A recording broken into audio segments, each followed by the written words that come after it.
Murilo, muito bom dia, obrigado pela atenção aqui com a CNN. É sempre um prazer estar aqui com vocês. Murilo, a gente tem entrevistado aqui diversos políticos que engedraram, negociaram a votação desse limite no Congresso Nacional e eles nos dizem o seguinte, como talvez a principal justificativa. Olha, o governador, primeiro, está com o cofre cheio. Segundo, ele vai deixar de arrecadar com o ICMS da gasolina, mas vai sobrar mais dinheiro do bolso do motorista, que vai gastar na padaria, vai gastar na loja de roupa, vai gastar na farmácia. Isso faz algum sentido, Murilo?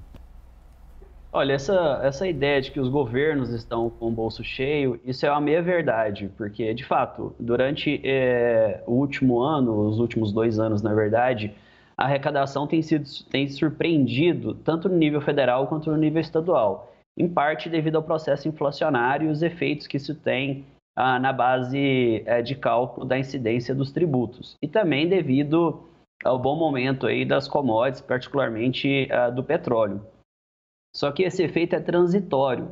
Então, é transitório porque o ciclo do preço dos combustíveis ele oscila ao longo do tempo, evidentemente. Ao mesmo tempo, se a inflação ajuda no primeiro momento na arrecadação, no segundo ela pressiona por reajustes aí de salário de servidores, também pressiona reajustes contratuais de serviços prestados ao Estado. Então, tem esse efeito rebote no segundo momento. E todos nós sabemos também que com a inflação mais elevada, isso impacta juros na política monetária, que afeta a taxa de crescimento econômico e arrefece aí no segundo momento a arrecadação dos estados e da União. Então temos que ter essa visão aí de plano de fundo. Além disso, tem a questão das medidas que têm sido provocadas na mudança do ICMS, são medidas estruturais, então que geram perdas aí na casa de centenas, dezenas, até centenas de bilhões de reais de arrecadação. E isso não resolve em um ano. A gente está falando de uma mudança de patamar de arrecadação, que evidentemente tem todo o impacto negativo sobre a prestação de serviço público e também tem que ser observado como o outro lado da moeda. Até mesmo porque uma parcela, sobretudo da população mais carente, demanda esses serviços públicos, né? Murilo, a Priscila Yasbeck, nossa analista de economia e apresentadora, quer te fazer uma pergunta também. Oi, Priscila. Oi de novo, Colombo. Bom dia a todos que nos acompanham. Murilo, muito bom te ter aqui, conversando com a gente, explicando esses detalhes técnicos aí que muitas vezes são difíceis de entender sobre essa questão do ICMS. Eu queria tocar em um ponto, o Colombo já abriu falando aí sobre essa questão dos estados, mas especificamente sobre a questão de saúde e educação. Por que essa redução do ICMS prejudica especialmente essas áreas e como que fica a questão da vinculação de gastos para saúde e educação?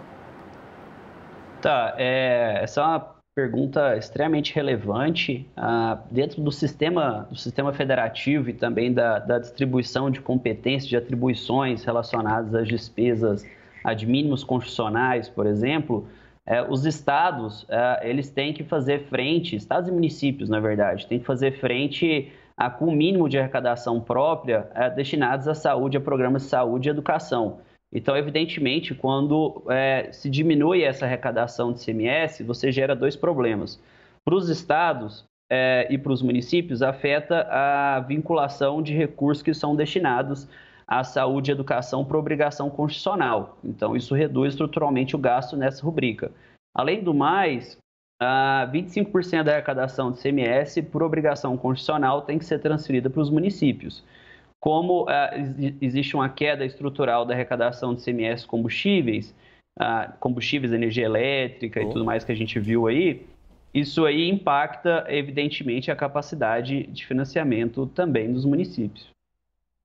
Murilo, você acha factível essa redução esperada pelo governo de São Paulo de quase 50 centavos no litro da gasolina, na bomba para o consumidor, com essa redução de ICMS?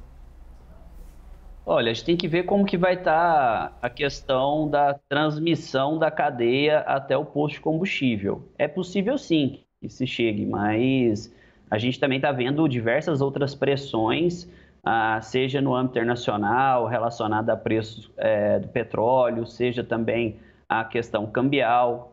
Existe um grau de incerteza muito grande. A gente estava acompanhando agora há pouco aí a pressão sobre o novo presidente da Petrobras, por exemplo.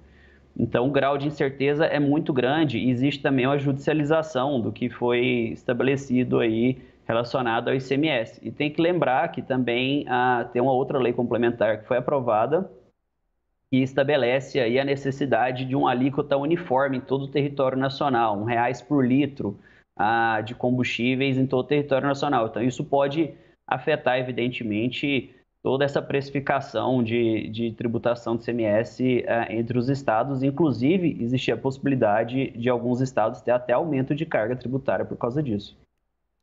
Murilo, tem uma questão sobre esse cálculo, né, de quanto que vai se economizar no preço do combustível, porque o ICMS está congelado no preço que tinha lá em novembro, né? Então, o que os governadores provavelmente vão fazer, segundo alguns economistas, inclusive o governo de São Paulo fez isso, foi atualizar o valor, então, para o preço que está valendo o combustível agora, para cobrar esse teto do ICMS de 18% sobre o valor mais atualizado. Com isso, aquela expectativa de que o preço caísse R$1, cai para cerca de 50 centavos, foi um número que eu escutei. A questão é, esses 50 centavos que pode cair o preço, se de fato, né, como você falou, esse preço for transmitido ali para a bomba, né, nos postos de gasolina, você acha que esse desconto ele pode ser quase eliminado, digamos, por causa de aumento do risco fiscal, aumento de inflação e aumento do câmbio?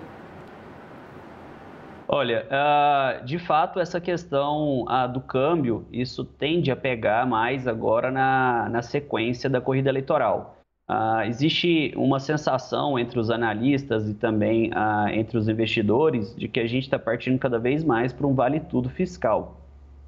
Essa bagunça fiscal gera incertezas sobre não só para 2022, mas como vai ser a governabilidade, quem quer que seja que vai assumir em 2023. Porque alguns desses auxílios dificilmente vão ser retirados politicamente no ano subsequente. Então, tudo isso gera incertezas fiscais e isso bate, evidentemente, no câmbio, no risco país e na inflação, nos juros, e isso também deteriora as condições aí de pagamento de parte dessa população que, teoricamente, estaria sendo assistida com esses programas, né? Bom, a gente conversou aqui no Novo Dia da CNN Brasil com o economista, especialista em contas públicas, Murilo Viana. Murilo, muito obrigado pela entrevista e até uma próxima. Bom dia. Muito obrigado, Colombo. Muito obrigado, Priscila.